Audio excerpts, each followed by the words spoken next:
Mummy તમે મારા મામાને છે ને ખાલી હાથે આવવાની ના પાડીને એટલે એને ખોટું લાગી ગયું. એક તો ખાલી હાથે આવ્યા ને વળી પાછું એને ખોટું લાગી ગયું. વાહ ભાઈ વાહ, એવું તે કઈ હોય? મમ્મી એને ખોટું લાગી ગયું તો તમને કઈ ફેર નથી પડતો? હા, ફેર તો પડે જ તે ને, ઘણોય ફેર પડે. જે માણસ આપણા ઘરે ખાલી હાથે આવે તો મને ફેર તો પડે જ તે ને. એવું કઈ થોડું હોય ખાલી હાથે આવવાનું? એનો મતલબ એવો થોડી ના છે કે કોઈ આવે તો કઈક ને કઈક વસ્તુ લઈને જ આવે. હાસ તો કેમ તુંય તે અહીંથી ને નથી થેલા ભરી ભરીને લઈ જાતી બધુંય તે? તો પછી તારું કોઈ આવે તો ઈ લઈને જ આવે ને, કાઈ એમ નામ થોડા આવે? પણ મમ્મી ઈ તો મારું મન હોય છે એટલે હું બધી વસ્તુ લઈને જાઉં છું, કઈ પરાણે લઈને નથી જાતી. હા, તો જેમ તારું મન અહીંથી બધું લઈ જવાનું છે ને એમ તારા હગાવાળાને કહી દે કે ઈ આપણને બધું આપે એમ. તને જેમ અહીંથી લઈ જવાનું મન થાય તો ઈ લોકોને કેમ મન નથી થાતું દેવાનું? અરે મમ્મી, ભગવાને દીધેલું તમારી પાસે છે તો ખરી બધું. હા, અમારી પાસે તો ઘણું છે, પણ એનો મતલબ એવો થોડો કે જે આવે એને બધું આપી જ દેવાનું, એવું થોડું હોય? મમ્મી તમારો જીવ મોટો નથી, કંજૂસ છો. મારું દિલ તો બહુ મોટું છે, તને અહીં લાવી ને ઈ જ બહુ મોટી વાત છે. મમ્મી હુંય તમને નથી ખટકતી ને?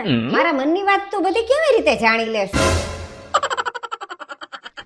મમ્મી આજે મારા મમ્મી આવે છે તો રવાનો શીરો બનાવી નાખું? ના ના, રવાનો શીરો નથી બનાવવો. એમ કર ગાજરનો હલવો બનાવી નાખ મસ્ત. અરે પણ મમ્મી એને ગાજરનો હલવો નથી ભાવતો. અરે ગાજરનો હલવો બનાવી નાખ ને એમાં થોડા કાજુ બદામ બધું નાખી કિસમિસ નાખીને મસ્ત બનાવી નાખ. એને એમ થાય કે આ લોકોનું લેવલ કેટલું ઊંચું છે. મમ્મી શાકમાં પાલક પનીર બનાવી નાખું, મારા મમ્મીને બહુ ભાવે છે. અરે પણ પનીર મને પચતું નથી, મને જરાય મજા નથી રહેતી પનીર ખાઈને.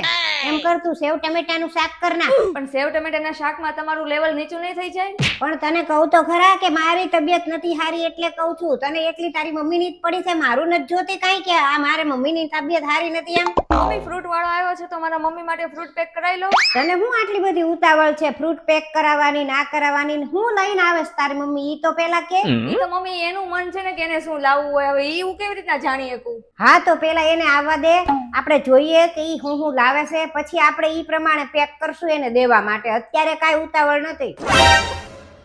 જાવ ભાઈ, નથી લેવા ફ્રૂટ.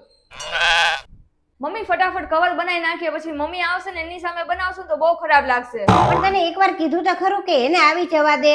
ઈ કેટલા કવરમાં આપે છે પૈસા ઈ પછી આપણે નક્કી કરવાનું કે કેટલા દેવાના એમ. પણ મમ્મી હું કઈ રીતે એને પૂછી શકું કે જાણી શકું કે ઈ મને કેટલા આપશે કવરમાં?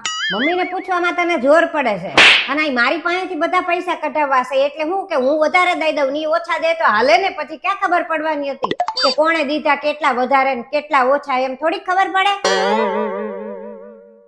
લે નથી આવતા? કેમ એમ થયું? હા કાઈ વાંધો નહીં.